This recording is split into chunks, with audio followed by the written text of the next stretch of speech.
More to Life is a co-production of Ave Maria Radio and EWTN Radio and carried across the EWTN Global Catholic Radio Network.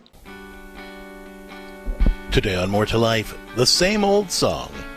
Are you and someone you care about stuck repeating the same arguments again and again? We're going to help you break the cycle. Give us a call. The number is 877-573-7825.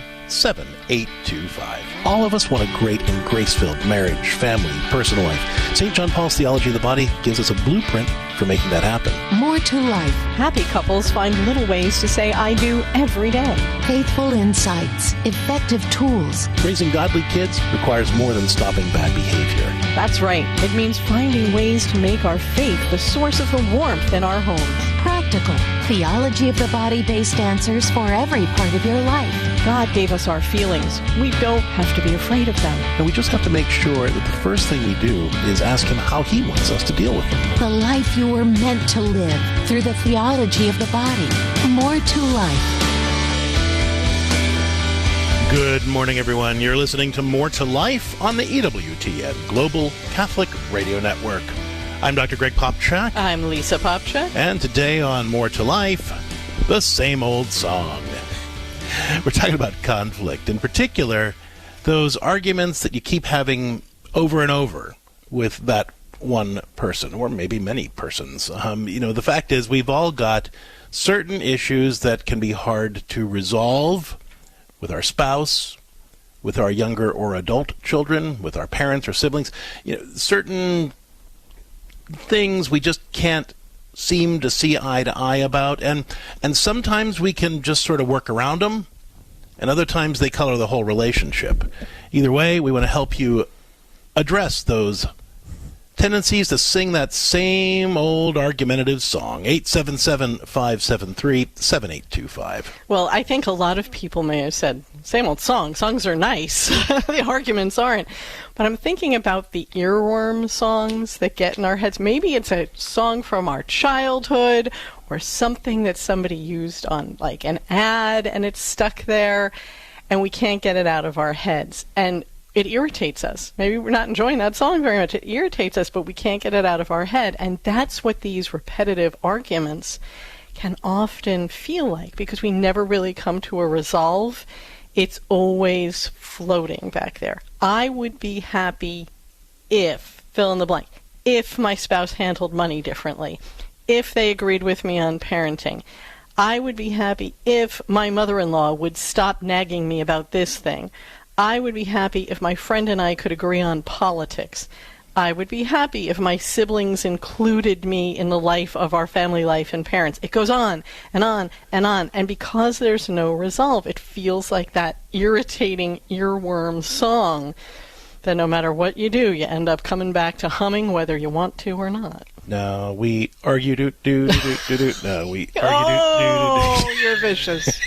877 you're vicious. 573-7825. Today's show title. Hey now. Hey. Hey, Eric hit that button. Eric is a father of young children. He has a right to boo that because that really probably gave him that song in his head the whole day long. Well, good. He deserves it after that. 877-573-7825. Today's show titled "Same Old Song." As we talk, we're gonna have some conflict with Eric here coming up. But no, same old song. We're talking about those times when you and someone you care about are stuck having those same arguments on repeat. 877-573-7825.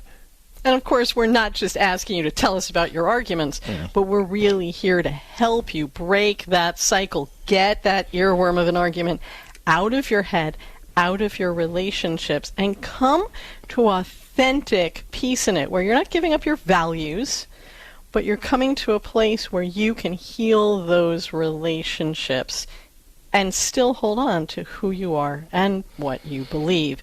Give us a call today on More to Life at 877-573-7825. That's 877-573-7825. Tell us, are you tired of having the same argument with somebody? Is there just some issue that you and that person can't see eye to eye on?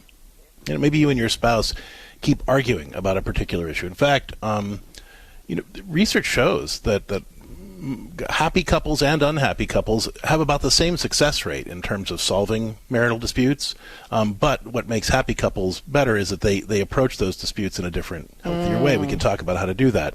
Or maybe it's you and your kids who can't agree about the rules or expectations or values. Maybe you and your parent or sibling or friend are at odds about something.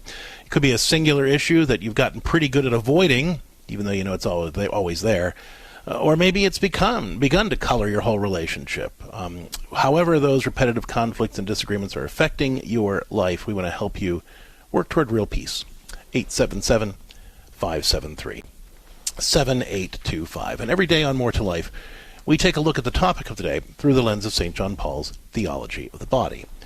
And, you might be reasonably wondering, how could some theology help me deal better with repetitive arguments? And it turns out the theology of the body has a lot to say about it, because when St. John Paul was Pope, he asked a huge and really important question. He wanted to know, what would it look like for the Catholic person to thrive? What would it look like for Catholics to celebrate truly healthy and holy relationships? And his answer to that question, or those questions, became what we now call the theology of the body. And the theology of the body tells us that every person is created as a unique and unrepeatable person. Before the fall, people saw each other's differences as a gift. Each person reflected a different facet of the face of God. We weren't made different from each other. We were made different for each other. But after the fall, people perceived each other's differences as a threat. We became afraid that if we attended to the other person's different needs, opinions, or goals, we wouldn't be able to attend to our own. And of course, things spiraled out of control until we ended up with the Tower of Babel, right? And we tend now to have the same disagreements over and over again because we keep trying to solve the problems the same way, by changing the other person. The theology of the body calls that reactivity.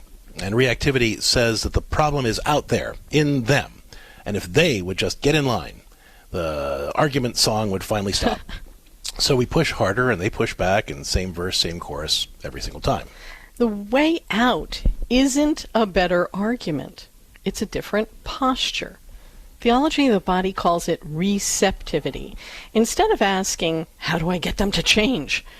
Receptivity asks, Lord, how can I respond to this so that it brings out the best in both of us? You stop treating the other person's differences as a threat and start asking how you could work together with God to find solutions that meet everyone's needs. 9 times out of 10, the person you're fighting isn't trying to be difficult. They're trying to protect something that matters to them. Of course, temptation, when we hear that, is to say, well, so this is all on me? They get to keep doing what they're doing? Well, no. Receptivity isn't surrender. It's the one move that actually has some power, because it's the only part of that cyclical argument that we can control.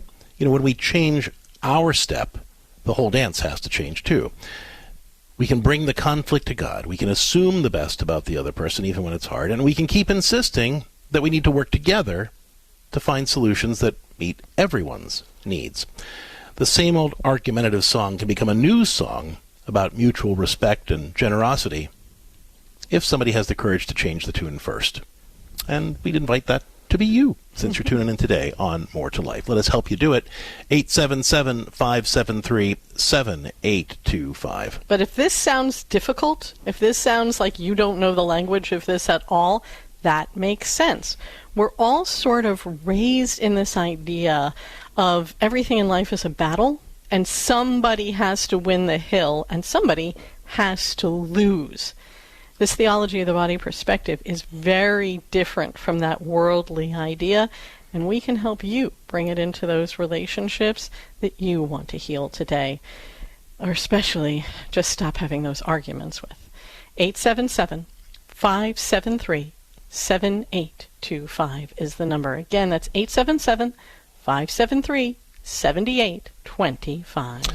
Let's take our concerns to the Lord, and we'll start taking your calls in the name of the Father, and the Son, and the Holy Spirit. Amen. Lord Jesus Christ, we come into your presence, we bring to you those conflicts that we have with the people that we care about, whether that's our spouse, a friend, our children, whether those are young children or adult children, parent, family member, our relationships are filled with disagreements and conflicts, things that are hard to see eye to eye around. And we often try to work it out by just tiptoeing around those things and avoiding the problems. But Lord, you would give us the grace so that we could overcome those challenges, those obstacles to unity. You remind us through your servant St. John Paul that building the kingdom of God means working to heal the damage that sin has done and tries to do to all of our relationships. And these differences, these disagreements are part of that fallout.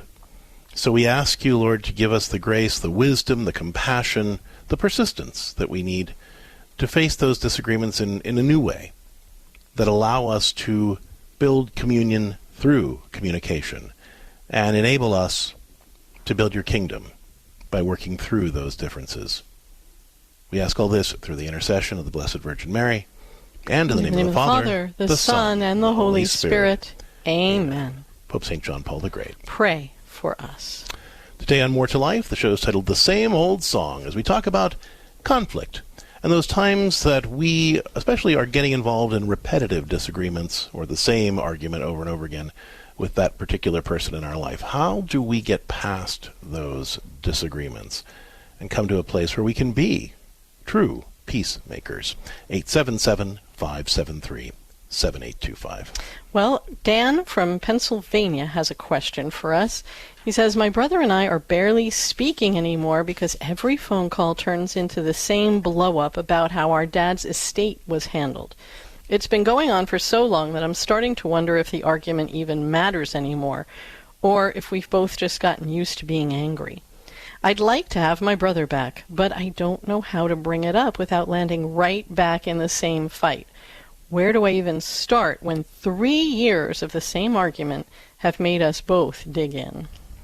Well, Danny, thank you so much for the question. And, this is a very painful and very common issue, unfortunately, because arguments about inheritance and estate issues have little to do, really, with the practical aspects of, who gets what, and a whole lot more to do with who did mom or dad love better. It's who did mom or dad love better. It's also grief.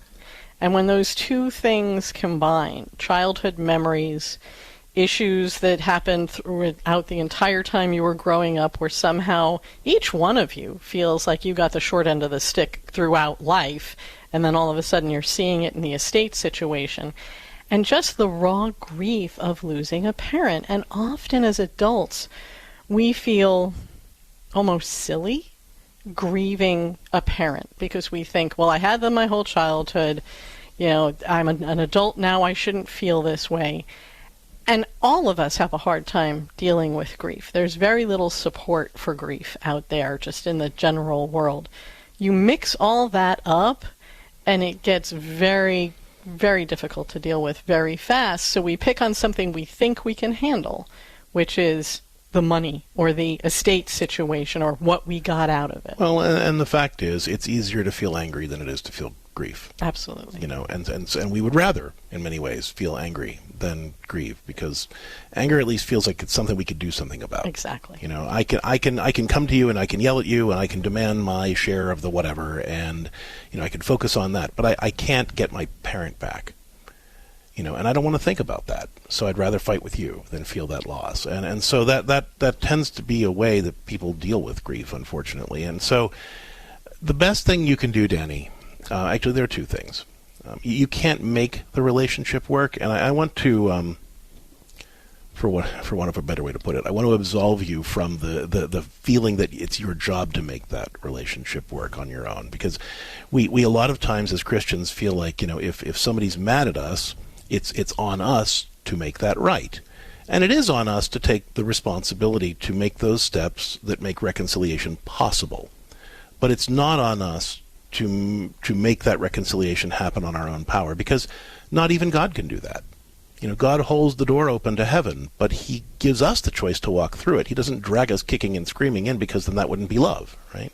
He has done everything and more that he could possibly do to make it possible for us to spend eternity with him, but we still have to choose the relationship.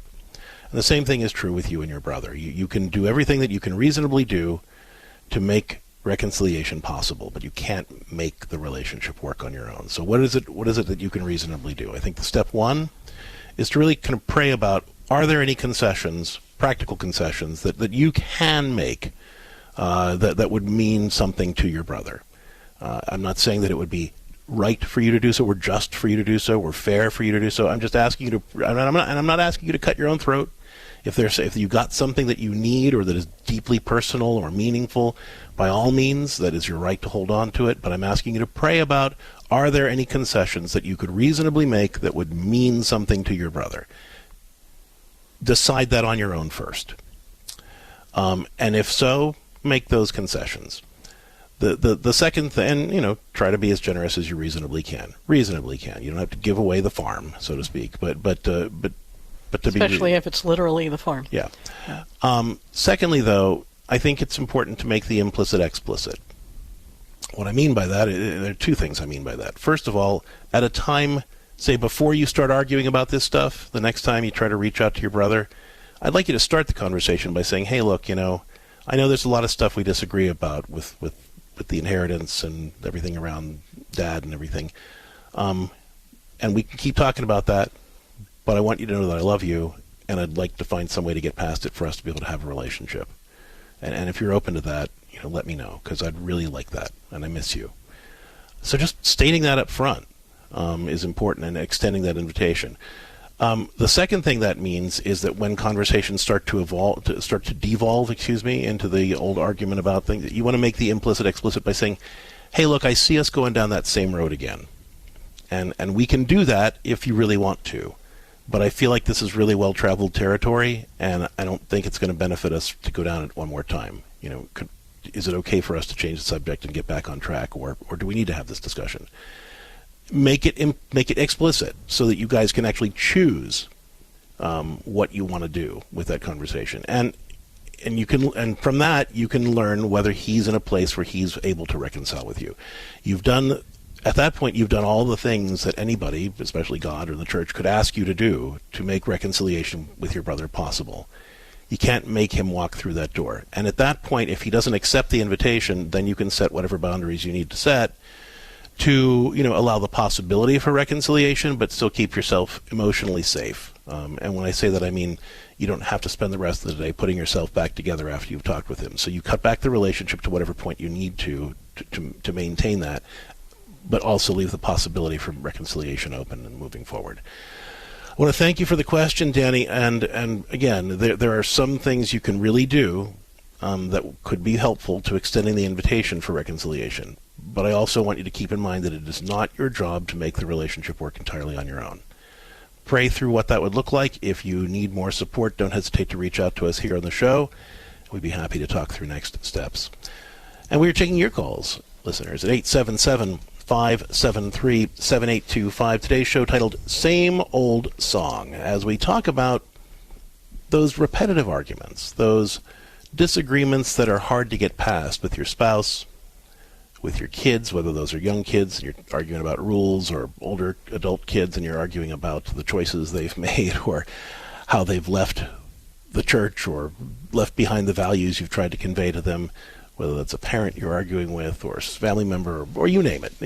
We all have people in our life that we clash with, and we would like to be able to figure out how to get past that. Well, let us help you walk through those next steps. 877-573-7825. When we come back, in addition to taking your calls, we'll be joined by Jacob Flores-Popchak. He is a pastoral counselor with CatholicCounselors.com. He's also an expert on practical applications of the theology of the body and a published author and illustrator. He's going to be sharing some insights that he shares with his clients about moving past those repetitive arguments. Stick around for that and a whole lot more with your questions when More to Life continues after the break. Do you own popular index mutual funds or ETFs? If so, you're automatically own shares of companies that conflict with your moral beliefs. Ave Maria mutual funds are managed to conform to pro-life and pro-family values. Long-term investors can invest in the no-load Ave Maria mutual funds. The experienced professional portfolio managers make decisions based on investment fundamentals and pro-life values. You can learn more about Ave Maria Mutual Funds today at 866-AVE-MARIA or visit AveMariaFunds.com. This Ave Maria program brought to you in part by the following nonprofit. One of the greatest threats to your family isn't a disaster or a virus, but addiction. In nearly every family and every pew, someone is silently struggling. Beginning July 11th, Shalom World TV and the I Thirst Initiative present Unshackled, a powerful new series on the Catholic Church's response to the addiction crisis, bringing together leading voices to discuss real healing. Stream it free at shalomworld.org or on the Shalom World app today. He is honored by the Church as a saint with the title of the Angelic Doctor. Matthew Bunson and the Doctors of the Church. St. Thomas Aquinas wrote a basic textbook for young theology students that became the Church's most famous guide to the faith, the Summa Theologica. It helped him earn the title Doctor of the Church. He died in 1274. For more about the Doctors of the Church, visit doctorsofthechurch.com. You like pizza? Me too. And for that, we can thank our friend, Tom Monahan. First, he starts with $900 and opens one pizza shop. Then it's worldwide, thousands of shops. But all this was just a warm-up for his greatest achievement yet. He built a university. God inspired Tom to build up generations of men and women who have a hunger to reach the world for Christ. This place is Ave Maria University. Visit avemaria.edu to see what's next. Welcome back to More to Life on the EWTN Global Catholic Radio Network. I'm Lisa Popchak. I'm Dr. Greg Popchak, and today on More to Life, the same old song as we talk about those repetitive arguments that we all get into with people we care about and are hard to get past. We want to help you find those next steps toward seeking peace. 877-573-7825. Joining us right now, Jacob Flores Popchak. He is a pastoral counselor with CatholicCounselors.com. He's an expert on practical applications of the theology of the body and a published author and illustrator. Jacob, welcome to More to Life. I'm glad to be here. So, when you work with clients who are stuck in these repetitive arguments, either in their marriage or family life, what are some things that you share with them to help them get past it? Well, I'll share two thoughts. One is sort of a broader angle or perspective, mindset that people can take, and then the other is a kind of more practical step. The broader mindset I think is important to address, though, is, and you guys talk about this all the time, but I think it bears repeating, the idea that, I'll talk to clients often who say, yeah, Jacob, we'll use all these skills that you teach us, but at the end of the day, someone's going to be right and someone's going to be wrong, or someone's going to get their way and the other person's not going to get their way. And I just want to emphasize, and I do mean this as respectfully as I can, but I just want to emphasize that is just not actually how adults handle conflict.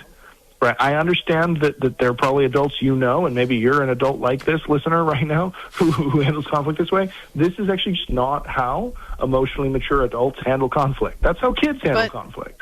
But a lot of us have never been taught those skills past being in childhood, but they can be learned, can't they? Yes. And I think it's important to emphasize the way mature adult conflict is handled is that I come to the conversation saying, here's my need and here's my want, i.e., this is the thing that I desire, this is the thing I'm needing, I'm longing for, whatever that is. And then this is the way I want to execute it. I'm married to the need. I'm not necessarily married to the execution. And the other person is willing to come in the same way. And you both work out together as partners the best way to meet both of your needs, right? Now, it might be that you don't get to execute your need, act on it the way that you had initially planned. It might be that your partner doesn't. But it will ultimately, and it should ultimately be, that both of your needs do still get met in some way. And so the conversation doesn't become a tug of war between who's going to get their need met, me or you. The conversation becomes a collaborative, creative one where we both put our heads together and say, on my own, I might meet my need this way, and on your own, you might meet your need that way. But together, let's come up with some creative third option that will somehow get both of our needs met in ways that we could not have thought of on our own. right? That collaborative spirit is really what defines emotionally mature adult communication, whether it's between a parent and their adult kid, whether it's between business partners, whether it's between married persons. Right? And just to make the connection, that's an example of that mutually self-giving love that St. John Paul talks about. That's how we live that out in our relationships, by really looking, at yes, of course, protecting what it is that we want and what it is that is important to us, but doing it in a way that is generous to the other person's needs as well.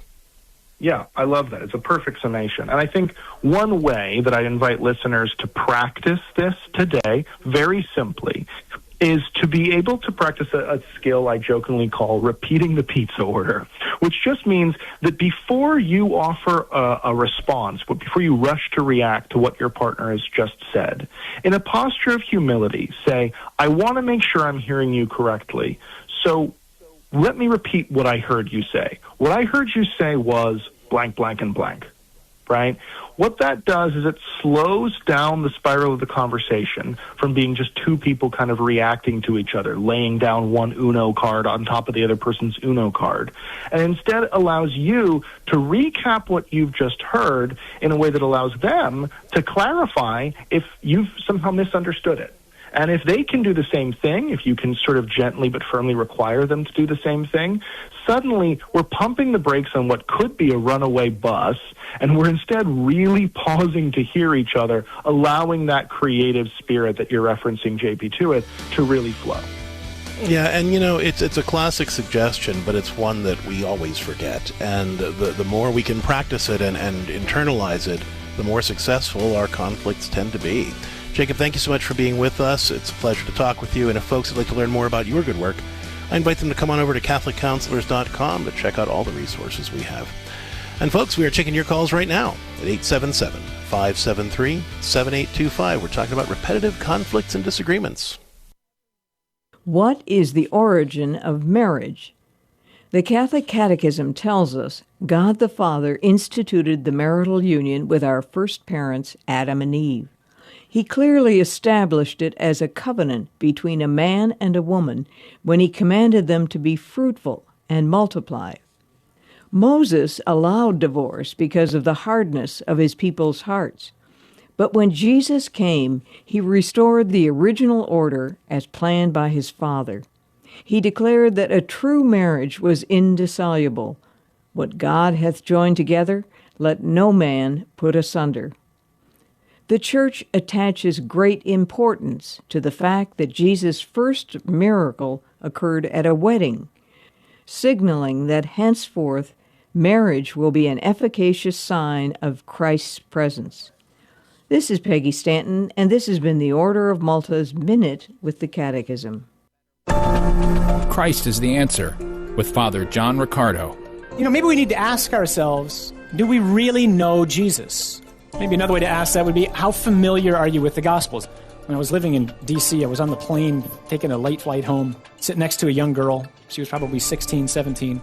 I had my collar on, and we got talking, and she said somehow in the course of the conversation, she acknowledged that she was running away from home and was in the midst of an awful lot of difficulties that were going on.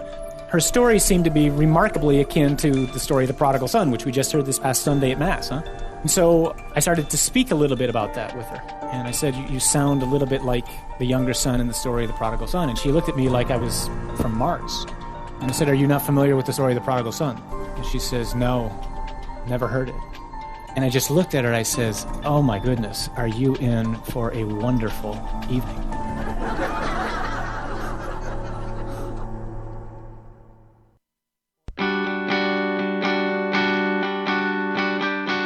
Hi, I'm Lisa Popchak. Do you ever feel like you're working hard as a parent, but you're just not sure any of it's getting through? Believe me, I get it. But here's what God taught me about being a mom. The moments that form our children's hearts aren't the big speeches or the perfect discipline strategies. They're the small, daily rituals of connection, the bedtime prayers, the conversations at dinner, the way you show up for them even when you're exhausted. In our books, Parenting Your Kids with Grace and Parenting Your Teens and Tweens with Grace, Greg and I share the simple habits that help our family and thousands of others build the kind of closeness that makes parenting feel less like a battle and more like the blessing God intended it to be. Discover how to make all the little moments count. Pick up your copy of Parenting Your Kids with Grace and get the expert coaching you need by subscribing to the Catholic Home app. That's Catholic, H-O-M.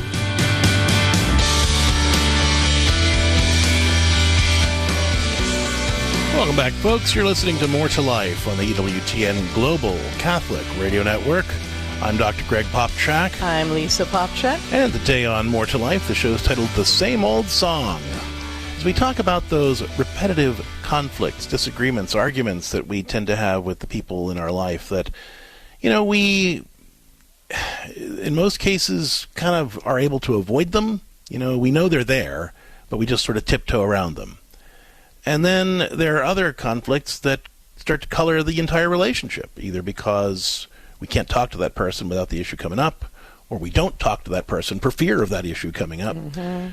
Whatever the fruit, the bad fruit that conflict is bearing in your relationships, we're going to help you identify those next steps toward healing. Give us a call at 877-573-7825. That's 877-573-7825. And tell us, who are you struggling with? And let us help you find those next steps toward building peace. Before we take your next question, we want to celebrate Father Mitch Pacwa's birthday today. We certainly do. Yeah, what a great guy, and really such a figure on EWTN. He was ordained in 1976, began working with Mother Angelica in 1984. And after Mother Angelica had her stroke, he began to take over her programs in 2001. And he's a regular fixture on EWTN television and radio. Such wisdom and grace. You know him, you love him. He's a great guy. We wish him many, many happy returns of the day. Father Mitch Pacwa, happy birthday to you. And with that, we are taking your questions at 877-573-7825, talking about conflict.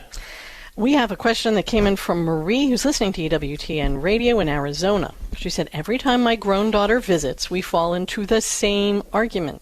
She says I'm judging her choices. I say I'm only trying to help, and she leaves early.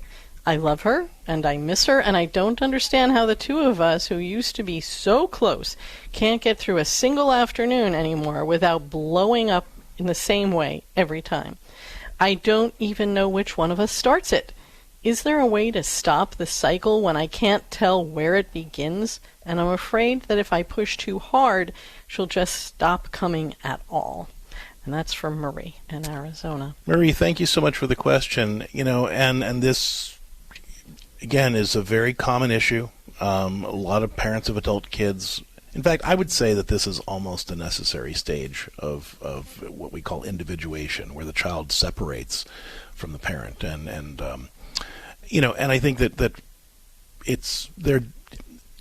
I'm sorry.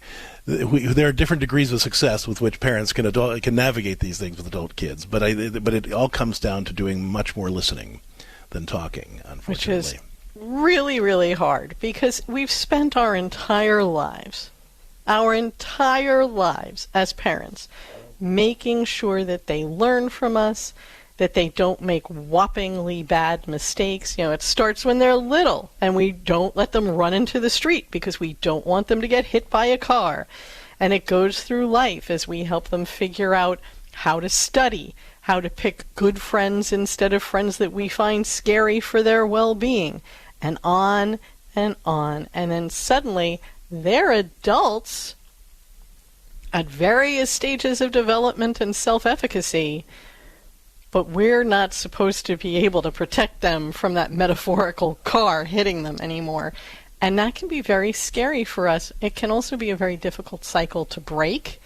And because they're trying to be independent, they take it very, very personally, and hence the arguments. As parents, especially if we feel like our kids aren't living out the values that we taught them, or following the faith, making choices that we're concerned about, we feel like it's our responsibility to make them not do that thing, or make them stop doing that thing, or make them not go down that road.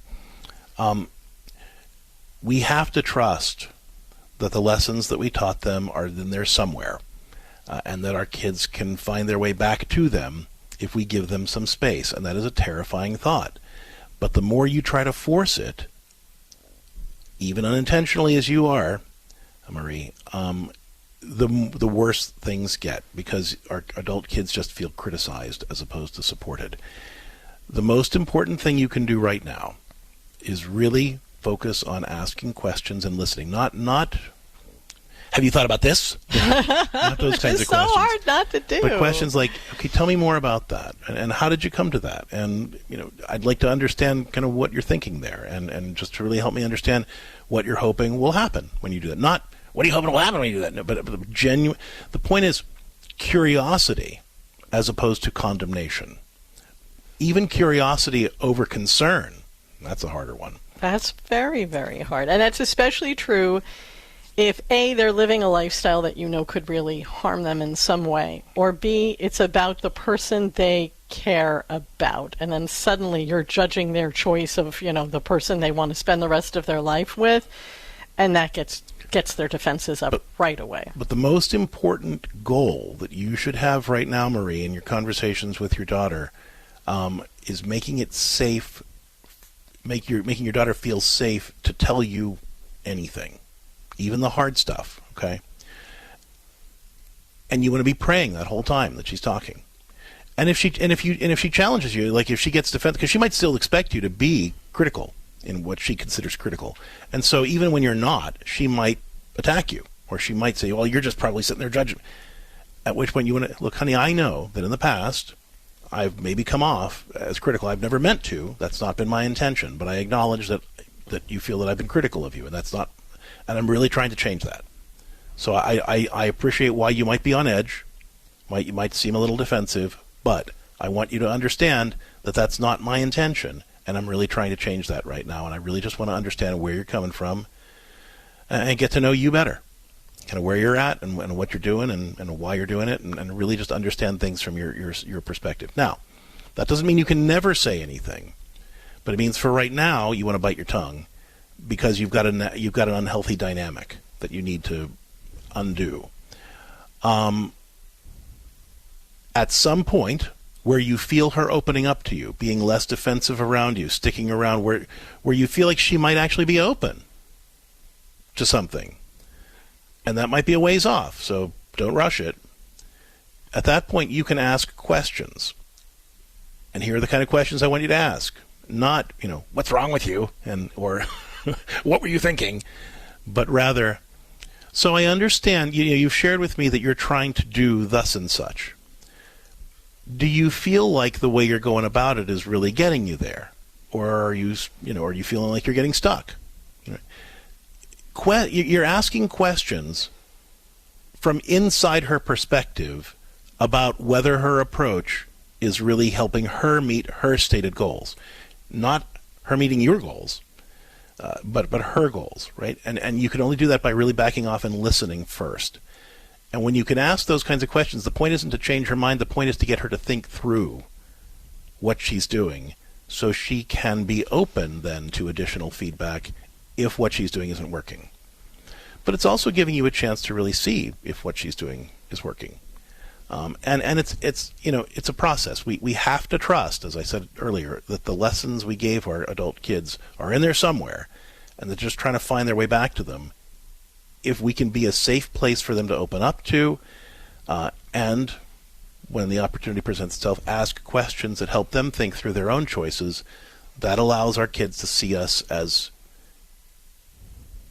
a place of support, that we're not throwing our faith under the bus or our values under the bus, but we're approaching those things in ways that allow our kids to be able to hear us. Now, this can be a very difficult transition, especially if the way you parented through their childhood and teen years was about rules. If this was because I said so, or these are our rules, don't you dare step over them. Your time to be in at night is at X, and if you're 5 minutes late, then these are the consequences. No conversation, don't even want to know why you were late, you just broke the rule. That is a way that a lot of people keep order in their home for all those years.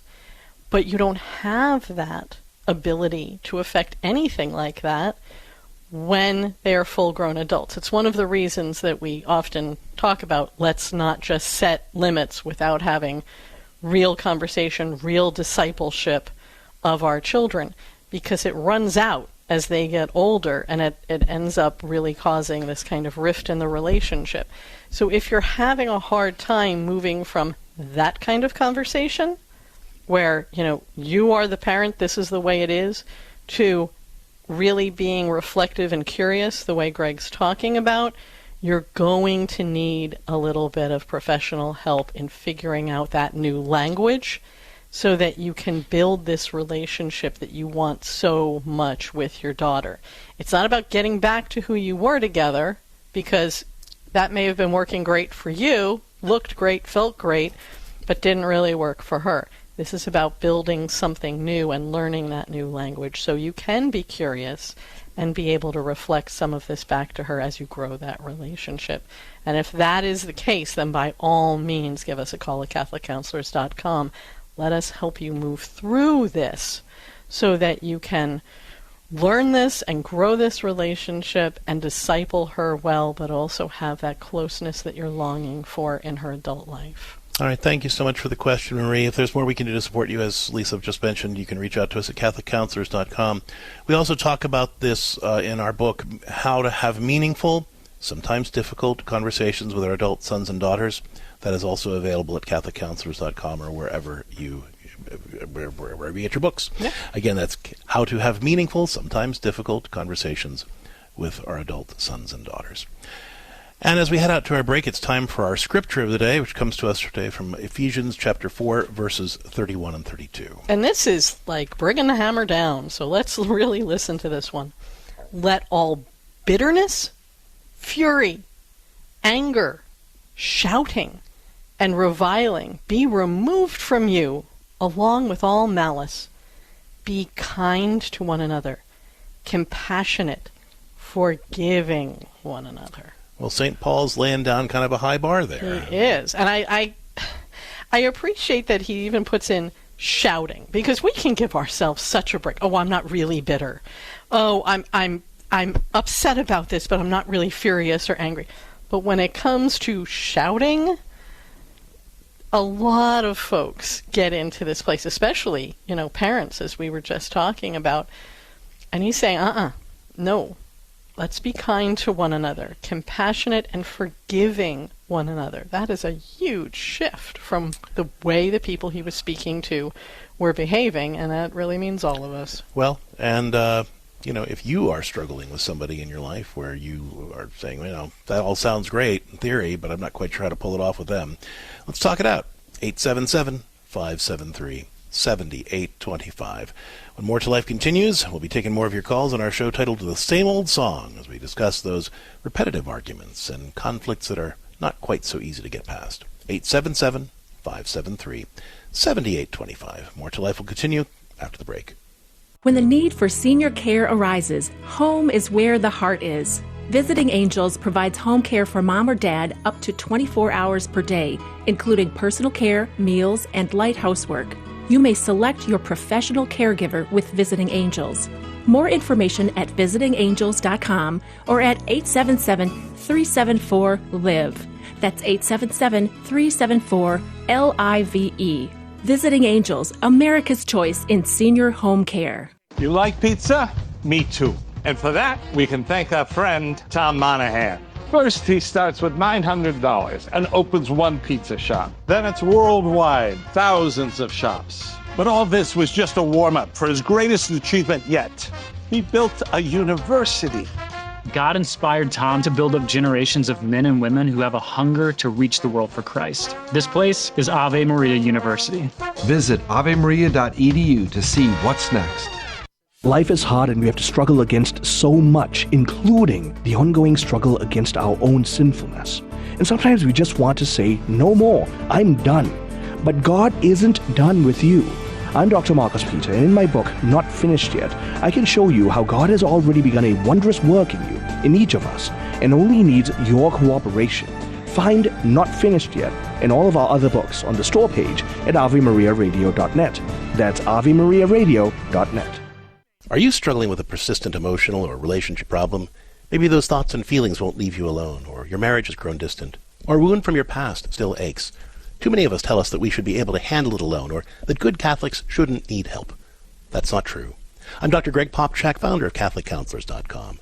My team of pastoral counselors will help you find solutions rooted in solid psychology and our Catholic faith, so you don't have to choose between getting real help and staying true to what you believe. Visit CatholicCounselors.com and discover how we can help your faith life and relationships flourish.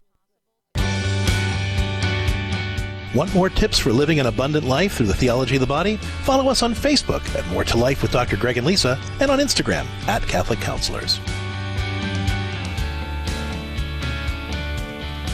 Welcome back to More to Life on the EWTN Global Catholic Radio Network. I'm Lisa Popchak. I'm Dr. Greg Popchak, and today's show is titled Same Old Song, as we talk about those times when we are stuck repeating the same old arguments again and again with somebody or several somebodies in our life. 877-573-7825 is the number to call with your questions about how to resolve those repetitive disagreements and get unstuck from those arguments that just keep poisoning everything.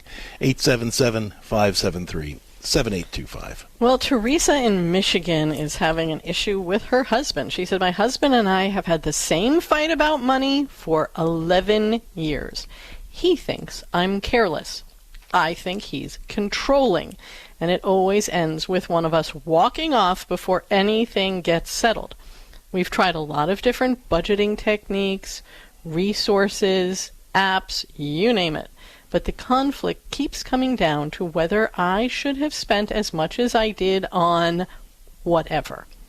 I'm not irresponsible. There are just things we need, and the budgets he comes up with don't take into account what things actually cost. I try to tell him that, but he just says we need to make it work. I understand that we don't have an infinite supply of money, and I do try hard to use coupons and sales, but I don't know what to do when I'm in a store with a list of everything we need and I run out of the budget halfway through.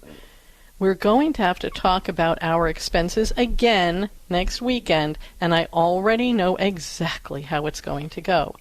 Is there anything I could do to try and prevent things from going down the same path? And that's from Teresa, who's listening in Michigan on Ave Maria Radio. Yeah, thank you, Teresa. And again, money arguments are probably among the most common disputes that couples have, and they're never really about money. They're about a lot of other emotional issues that get played out through money. And I think, as you point out in your message, that this is not about a skill deficit so much as it is an emotional issue that's preventing you from using the skills. And I don't have enough information to be able to pin down the specific emotional issues that are in play here, but I can pick up at least this by reading between the lines. You guys are falling into a common pattern of blaming and shoulds instead of dealing with the reality of your circumstances, right? So what I mean by that is that the shoulds are, he sort of says, well, you should be able to work within the budget I give you. And you're saying, well, you, husband, should consider what things actually cost. And neither of you is actually really sitting down and dealing with the reality of it. There's this presumption that he should be able to just, find more money, and you should be able to just use what you've got. And nobody's really talking about what things actually cost and what that means that you have the ability to spend on. And so being able to come together and really look, this is not about me needing to spend less or you needing to make more or me just needing to live within a certain particular budget. It's a question of, this is how much money we've got, and these are the things that we need. How can we work together to figure out what we really need, what we need to cut back on, what we can spend on, what we can't spend on? Don't just give me a number. I need you to walk through this with me. And so I'm in the middle of the store with a list of stuff that I think we need, and we run out of budget. What am I supposed to do? Help me figure this out. Let's talk through this together. Because when you're, when you're both trying to handle this on your own, I don't think either one of you really wants to deal with this, and so you're only halfway in, and because you're really only halfway in, you're not working through it together. Each one of you just sort of wants to do as much as you can to say, well, I did something with it, but now I'm going to just offload the rest of the responsibility onto them. No, and honestly, now figuring this out in terms of that shopping experience is easier than ever. Go online and put everything into, the supermarket you find is the best place to shop, and don't hit, purchase, but go through that together. Look at that total together, and that will open that conversation to what do we really need? What can we change? This is what, as you were saying, things really cost, instead of you coming home and having just, in his mind, overspent. So you want to be able to start sharing this conversation in a way that doesn't make you both run off and just not talk. Thanks for the question, Teresa. And if there's more that we can do for you, don't hesitate to reach out. And this might be a counseling issue, so if you're struggling, then don't hesitate to reach out to us at CatholicCounselors.com. But start with the suggestions we've made here. Just got a few minutes, but yeah. Let's talk now with Benjamin, who's listening in Virginia. Benjamin, welcome to the show. How can we help you out? Yes, my question is, how can you forgive somebody when they tell you a lie and you know they're lying, and they want you to forgive them? It's like, I asked them what happened. They told me this big story. And then after they told me the big story, they said, no, all that was a lie. But you need to forgive me. Okay, and it says here on our board, Benjamin, that this involves your wife who was unfaithful to you, just so we are clear on how intense this is for you. Yes. Okay. So what does forgiveness mean to her? What would you forgiving her mean? It's like she wants me to forgive her without her telling me the truth and just move forward like nothing happened. Mm-hmm. Yeah. Well, and that's not possible. So let's talk about what forgiveness means, okay? Forgiveness means wanting the good for the other person. It means I'm not going to hurt you for having hurt me. But that doesn't necessarily, when I say that, I mean I'm not going to hurt you. I'm not going to seek revenge against you for having hurt me. But I have every right to require you to do things to prove to me that you're genuinely sorry. And one of the things about people who cheat is almost 100% true, that they're terrible at conflict. They hate dealing with conflict. They hate expressing their needs. They don't do well with emotions. They want to just sort of move on, which makes it very hard for them to accept the responsibility for what they did, because then that just leads to more conflict, right? And so in her mind, forgiveness means pretending this never happened and then just moving on.